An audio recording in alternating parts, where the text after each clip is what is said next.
Meu amigo e minha amiga eleitoralista, vamos aí para os destaques da sessão plenária do TSE, né? Só lembrando que a gente faz o comentário do que aconteceu na sessão. Como o acórdão demora a ser publicado, então a gente já faz o comentário aqui para poder ir adiantando aí os julgados do TSE. E em outra oportunidade, em outro dia da semana, a gente comenta os acórdãos publicados. E aqui a gente comenta a sessão de julgamento. A gente já vai com o primeiro entendimento. O TSE reafirmou que é ônus da candidata laranja ou candidata fictícia demonstrar de forma robusta a desistência tácita, o que afastaria os elementos da fraude. Né? O que é que acontece? A gente sabe que lá o artigo 10, parágrafo 3º da Lei 9504, prevê que pelo menos 30% das vagas no registro de candidatura devem ser destinadas a um determinado gênero. E os partidos, alguns partidos haviam praticando uma certa fraude, né? Requeriam o registro de candidatura principalmente dessas mulheres, e as mulheres não participavam efetivamente da campanha política. Então, por meio de três elementos que vocês já estão careca de saber, que é a votação pífia, né, movimentação padronizada de contas e ausência de atos de campanha. Tá? Esses três elementos fazem com que se tenha um indício de que a candidatura foi fraudulenta. No entanto, é possível sim que uma candidata, eu não tenho apoio político, eu estou com um problema de saúde na família, então eu vou desistir dessa candidatura, não formalmente lá renunciando perante a Justiça Eleitoral, mas tacitamente pode ocorrer aí uma denúncia. O TSE diz, tudo bem, você pode até desistir, mas o ônus tem que ser comprovada pela candidata, enfim, ou pelo representado, e ainda assim de forma robusta. Não basta apenas dizer que desistir. Tem que comprovar, né, e comprovar aí de forma robusta que houve essa desistência. Tá bom? Próximo entendimento. Configura abuso de poder ou uso indevido dos meios de comunicação a crítica infundada ao sistema eletrônico de votação. Né? Que importante o TSE está reafirmando um entendimento que ele já teve lá no chamado caso Francisquinha, em Curitiba, no Paraná, né? Em que a gente sabe que a AIGE, né, a AIGE ou a AIME, enfim, mas principalmente a AIGE, que é a mais genérica, a AIGE ela apura basicamente três tipos de conduta. Né?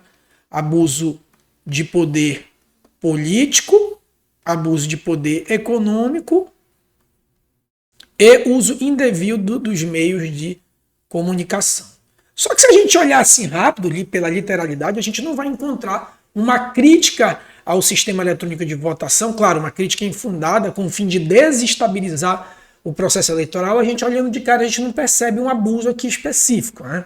No entanto, o TSE, a partir daquele precedente lá que a gente falou, e agora ele confirmou, nesse caso, esse precedente aqui é do Ceará, nesse caso específico aqui, um delegado, ele dizia que se as urnas não revelassem o resultado que era conveniente para o grupo eleitoral dele, que eles iriam, abre aspas, que eles iriam resolver essa eleição na bala. Né? Então, essa crítica infundada, com forte propensão à quebra do regime democrático de direito, acaba configurando abuso de poder, o que pode ensejar uma representação por meio de AIS. Tá? Então, foi uma reafirmação aí de jurisprudência do TSE. Tá?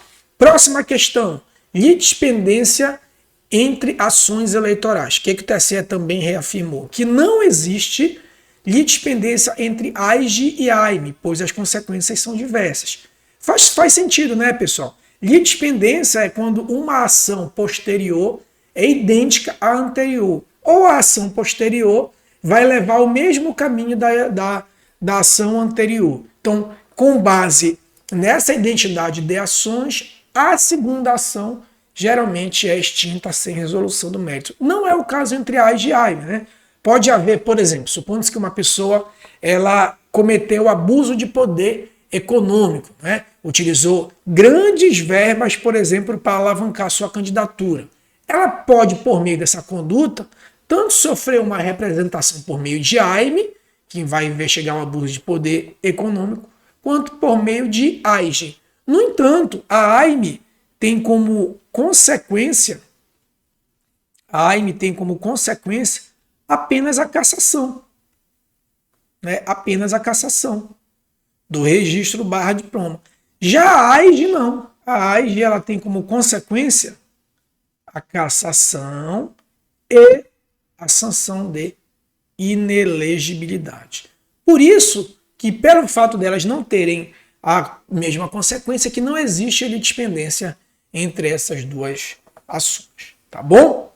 Próximo entendimento, que também tem origem nesse mesmo julgamento, cujo relator é o ministro Floriano, mas a ministra Carmen Lúcia que fez o destaque maior nesse julgado, que diz o seguinte, ó, que o Ministério Público Eleitoral pode assumir a titularidade da representação em caso de desistência do recurso da parte autora. O que acontece? Por exemplo, José representou contra Maria, por exemplo, em uma AIG.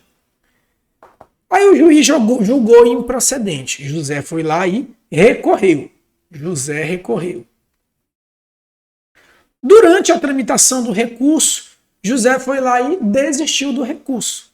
Né? José decidiu do recurso. O que você entende?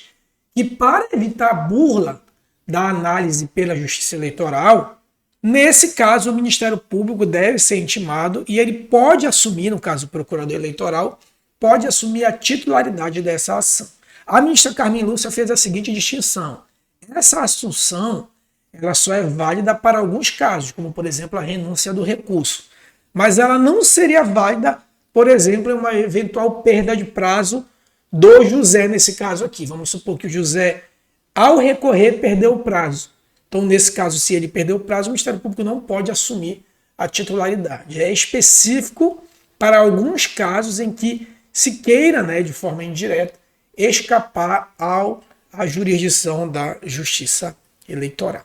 Tá bom, meus amigos? Esses aí foram os destaques, né, os destaques da sessão plenária do TSE. Não se esquece aí de dar o like, curtir, comentar, compartilhar, né, se inscrever no canal, porque isso é muito importante. Isso acaba incentivando a gente a toda semana a trazer aqui conteúdo para vocês. Tá bom? Forte abraço e até a próxima.